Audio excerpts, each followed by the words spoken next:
Hello friends, welcome to my channel. Please subscribe to my channel. चलिए आज देखते हैं आज हम हमारे मार्केट में क्या हुआ है और कल क्या हो सकता है, क्योंकि एफओएमसी मीटिंग है।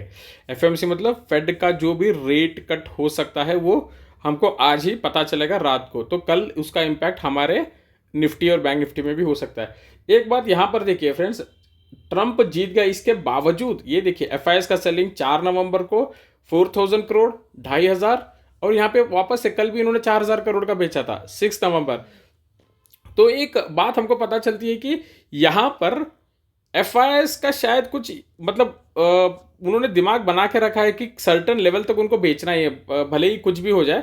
लेकिन एक पॉजिटिव न्यूज़ हमको एफओएमसी मीटिंग का ही थोड़ा सा वेट करना पड़ेगा कि यहाँ पर क्या होगा। इसके ऊपर थोड़ा बहुत हमको देखना पड़ेगा कि थोड़ा सा एफआईएस विल स्टार्ट बाइंग और नॉट।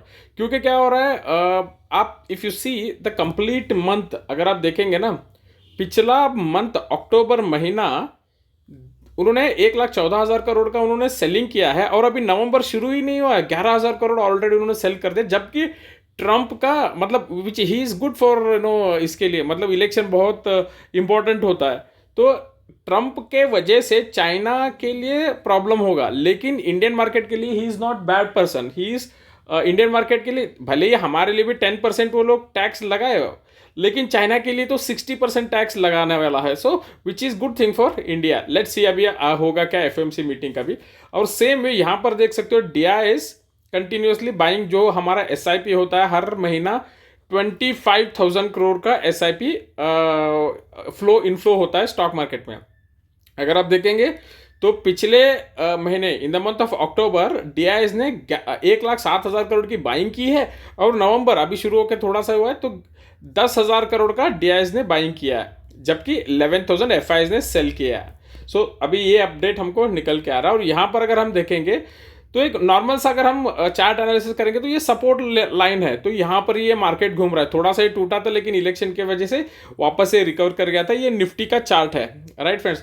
तो हमको देखना पड़ेगा यहाँ पर, अगर इसके ऊपर एक दो दिन अगर ये रुक जाएगा ना, टेक्निकली अगर हम देखेंगे ना, तो इसके ऊपर एक दो क्लोजिंग होकर यहाँ पर एक इतना इतना होना चाहिए। तब क्या होगा, this part will start acting as support. अभी फिलहाल ये रेजिस्टेंस जैसे काम कर रहा है, अभी यहाँ से वापस से ऊपर आ गया रेजिस्टेंस लेके, ये वाला लेवल वापस से लेके इसको नीचे आया। सो देखना पड़ेगा एफओएमसी में क्या होगा, और एफआईएस थोड़ा सा तो बाइंग करना चाहिए। ओके, आज देखिए एफएमसीजी के सारे स्टॉक्स, एफएमसीजी के आज मेटल्स ने थोड़ा बहुत डिफरेंस ट्रेड किया। एफएमसीजी के सारे स्टॉक्स रेड में ही थे, भले ही उतना कोई बड़ा रेड ये नहीं था। मैरिको में प्रॉफिट बुकिंग हुआ, बाकी HUL, Britannia, Nestle, Dabur, Colgate जो मेजर ये है, इनमें हल्का सा सेलिंग हुआ है। कोलगेट में अच्छा खासा प्रॉफिट बुकिंग हुआ पे नीचे आ गया। सी बैंकिंग, आज बैंक निफ्टी भी हमारा गिर गया है 500 पॉइंट्स। 500 पॉइंट्स ये गिर गया, और निफ्टी 300 पॉइंट्स गिर गया। तो बैंक निफ्टी में यहाँ पर क्या हुआ है कि मेजरली आईसीआईसीआई बैंक, इसका तो प्रॉफिट भी अच्छा आया इनका, उसके बावजूद ये गिर गया है। एंड एचडीएफसी बैंक जो मेजर कॉन्ट्रीब्यूटर है बैंक निफ्टी में, इट हैज़ ऑल्सो फॉलन। तो यहाँ पर देखते हैं आईटी स्टॉक्स ने कल कितना ज़बरदस्त काम किया था ना, उसका ही आईटी स्टॉक्स क्यों ऊपर जा रहे थे। एक इसका एक एनालिसिस का क्या बोलना है पता है, कि आईटी स्टॉक्स को जब Trump government will start taxation गिक्सेशन ये सब करने से आईटी कंपनीज को बेनिफिट होने वाला। इससे क्या होगा, इंडियन आईटी कंपनीज जो रहेगी, हम प्रोजेक्ट्स वगैरह लेते हैं यूएस से, अभी विप्रो वालों ने, इन्फोसिस वालों ने, टीसीएस वालों ने अमेरिका से प्रोजेक्ट लेते हैं, तो क्या होगा कि वहाँ की जो मेन हेडक्वार्टर्स वगैरह रहता है, उनको ज़्यादा पैसे इंडिया में भेजने के लिए उनको प्रॉब्लम नहीं होगा। जैसे आपको मैं बताऊँ, अगर आपकी सैलरी है 20,000, आपने किसी को काम पे रखा है 300 रुपये में, जब आपका 20 से एकदम से 30,000 रुपये हो जाएगा, तो आप जब किसी को 200 रुपये या फिर 300 रुपये सैलरी दे रहे हो ना, अगर वहाँ पे एक 320 या 330 देने में आप हलचल नहीं करोगे। तो द सेम थिंग। और यहाँ पर देख सकते हो डॉलर जो है ना ऑल टाइम, मतलब USD INR all time high पे चला गया, मतलब रुपी जो है ना बहुत वीक हो चुका है। एक्चुअली एनालिस्ट के हिसाब से देखेंगे ना, it is a good sign. पहले क्या हो रहा था, इनको एफआईएस को अगर वो सेल करके इंडिया से बाहर जा रहे ना, तो उनको सिर्फ मतलब 84 रुपये 10 पैसा देना पड़ रहा था अगर उनको डॉलर चाहिए तो। अभी उनको ज़्यादा पैसा देना पड़ रहा है, 84.42। मतलब इसमें कहने की बात है, अगर ये 85 हो गया समझ लीजिए, तो एफआई जो सेल करके यहां से बाहर जाएंगे, $1 चाहिए तो उनको 85 रुपीज देना पड़ेगा। मतलब हर डॉलर की बढ़ात में उनको ₹1 लॉस होता जाएगा। तो एफआई जल्दी से नहीं निकलेंगे, ये एक सिस्टम होगा। जल्दी से अगर ये ज़्यादा ऊपर जाएगा तो it is a bad thing for FI. तो एफआई क्या करेंगे, थोड़ा रुकेंगे कि इसको थोड़ा सा कम होने के लिए वेट करेंगे, फिर स्टॉक्स और थोड़ा ऊपर जाने की वेट करेंगे। तो it's a good news for stock market अगर ये ऊपर थोड़ा सा जा रहा है, मतलब एफआई जाना थोड़ा रुक जाएंगे। आज का स्टॉक्स देख लीजिए फ्रेंड्स, आईसीआईसी बैंक वही है, बजाज फाइनेंस अच्छे खासे, ये सारे स्टॉक्स टूट गए हैं आज। तो लेट्स सी अभी कल आज रात को जो एफओएमसी मीटिंग होगा उसके बारे में क्या क्या सिनेरियो रहेगा, we will discuss on that. Titan का भी रिजल्ट आ गया, अच्छा मतलब आज अगर ये आप इसको इस डैशबोर्ड को देखेंगे ना, पूरा का पूरा लाल ही दिख रहा है। टीसीएससी सिर्फ ग्रीन में है, क्या ग्रीन है वो भी, और एसबीआई तो कुछ खास ग्रीन नहीं है। तो ट्रेंड का देखेंगे, ट्रेंड का देखिए आज करीब 7% से ज़्यादा ये रेड पे क्लोज हो गया। ओके तो 7%, क्योंकि इसका प्रॉफिट भी सब कुछ अच्छा है। कौन है ये डीमार्ट के ओनर, उनका भी इसके अंदर, ये टाटा ग्रुप का एक सब्सिडरी कंपनी है।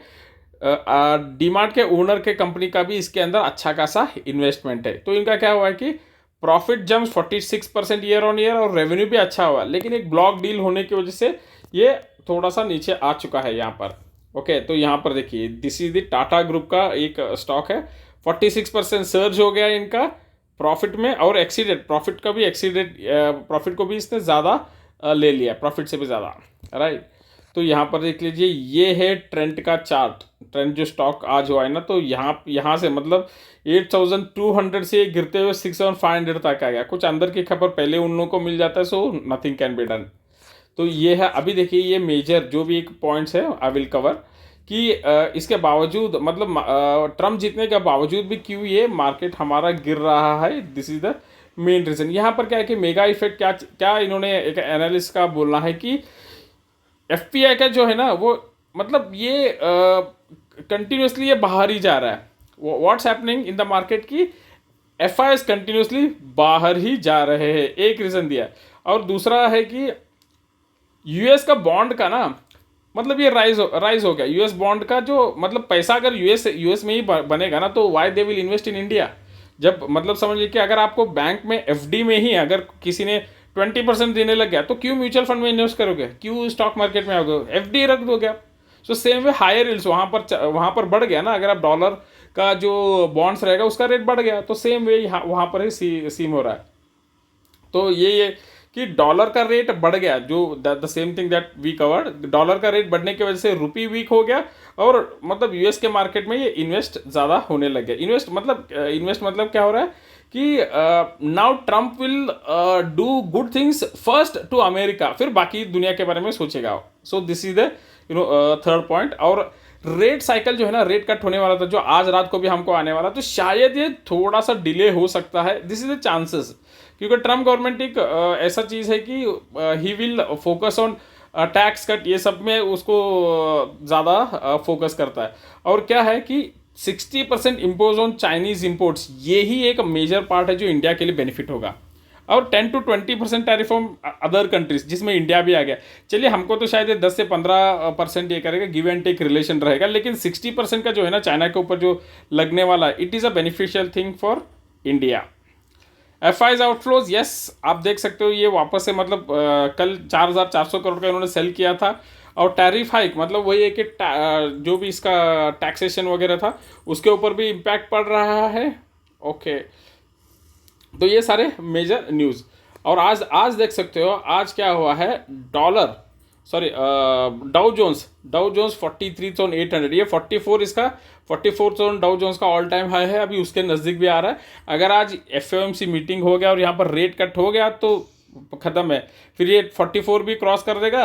और आज यूके का बैंक ऑफ इंग्लैंड का भी मीटिंग है। और यहाँ पर देख लीजिए फ्रेंड्स, आपको यहाँ पर गोल्ड भी थोड़ा सा यहाँ पर नीचे सरकते हुए दिख रहा है, थोड़ा सा रेड हो रहा है। Everything is depending on, main thing is FOMC meeting अभी, क्योंकि वो इलेक्शन हो गया, खत्म हो गया, it's a good thing for the United states.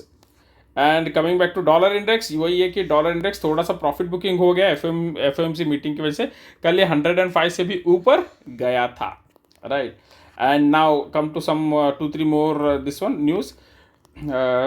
या डॉलर जो नीचे आया फेड मीटिंग के वजह से ही नीचे आया है कि फेड मीटिंग में क्या होगा उसके बारे में डिस्कशन होने वाली है आज।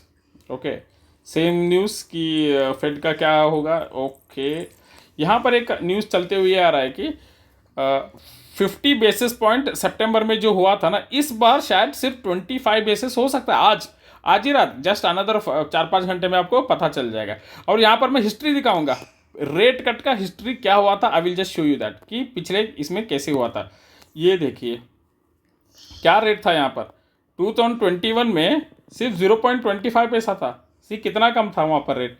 फिर जैसे यहाँ पे रशिया यूक्रेन वॉर की वजह से 0.25 से 0.50 हो गया, फिर 1%, 1.75, फिर 2.5% हो गया 2022 में। फिर जो इन्फ्लेशन वगैरह बढ़ गया इसकी वजह से 4.5%। फिर आप देखिए यहाँ पर जैसे जैसे 23 आ गया ना, 5%, 5.25, 5.5 तक गया था, जबकि एक बार ये इंडिया का इंटरेस्ट रेट था। फिर इसके बाद फेड ने पहली बार यहाँ पर रेट कट कर दिया, मतलब पिछले सितंबर में ही 50 बेसिस जो कट कर दिया, 5.5 से 5 हो गया। और अगर आज 0.25 कट करेंगे तो फोरकास्ट क्या है कि 4.75 होगा। तो रेट कट का सिलसिला भी कंटिन्यू होगा करके एक चांसेस है। एंड सेम थिंग यहाँ पर आप देख सकते हो कि यहाँ पर बैंक ऑफ इंग्लैंड भी जो है ना, बैंक ऑफ इंग्लैंड जैसे हमारा आरबीआई है, इनका भी शायद आज 25 बेसिस कट कर सकते हैं। तो इन्होंने ऑलरेडी 2 बार कट कर दिया, तो अभी तीसरी बार इनका हो सकता है, राइट। तो गोल्ड प्राइस, यस, अभी गोल्ड प्राइस क्यों डॉलर के मुकाबले नीचे आ रहा है, so why it's coming down Donald Trump के जीतने के बाद, क्योंकि डॉलर ऊपर जाएगा तो गोल्ड नीचे ही आना है। तो अभी मेजर वर्ल्ड में जो इवेंट है that is the FOMC meeting, उसके बाद पकड़ लेगा मार्केट का, एक दिशा पकड़ लेगा। तो यहाँ पर अगर आप निफ्टी का देखेंगे ना कि सेंटीमेंट क्या है, टेक्निकल अगर हम देखेंगे ना, तो यहाँ पर स्ट्रॉन्ग सेल ही हमको दिखाई दे रहा है डिस्पाइट डोनाल्ड ट्रंप का जीतने के, इलेक्शन का रिजल्ट आने के बाद। तो यहाँ पर देखिए मूविंग एवरेज में 12 में से 10 इंडिकेटर कह रहे कि सेल करो और सिर्फ 2 इंडिकेटर कह रहे हैं बाय करो, मतलब एटलीस्ट सेल ऑन राइज करो। सो दिस इज द सेम। और टेक्निकल इंडिकेटर्स में भी 7 में से 6 सेल ही कह रहे हैं। सो लेट्स सी इसका इम्पैक्ट कैसे होगा। अभी एफओएमसी देखेंगे, उसके बाद ही हमको एक ट्रेंड लाइन पता चलेगा। Yes, US Fed rate cut today है, आज है। सो आज का क्या होगा, we will focus on this FOMC meeting. Yes, कि एफओएमसी में अनाउंस, मतलब एक्सपेक्टेड टू अनाउंस 0.25 पैसा, 0.25% ये सिनारियो हो सकता है।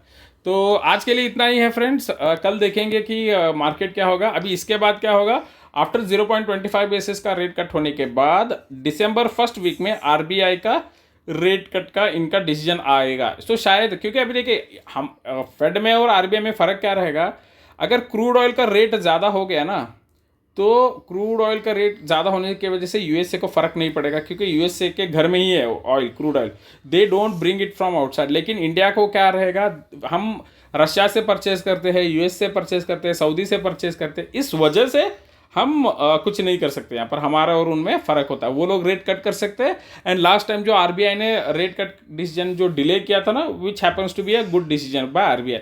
लेकिन एक बार अभी गिरते हुए मार्केट को संभलने के लिए आरबीआई को भी एक रेट कट ज़रूर देना चाहिए, भले ही वो 0.25 हो जाए, और एक्सपेक्टेड भी वही है कि 0.25 हो सकता है। तो टेक केयर फ्रेंड्स, चैनल को सब्सक्राइब करिए, लाइक करिए, कमेंट करिए, देखते हैं अभी क्या होगा। Bye bye.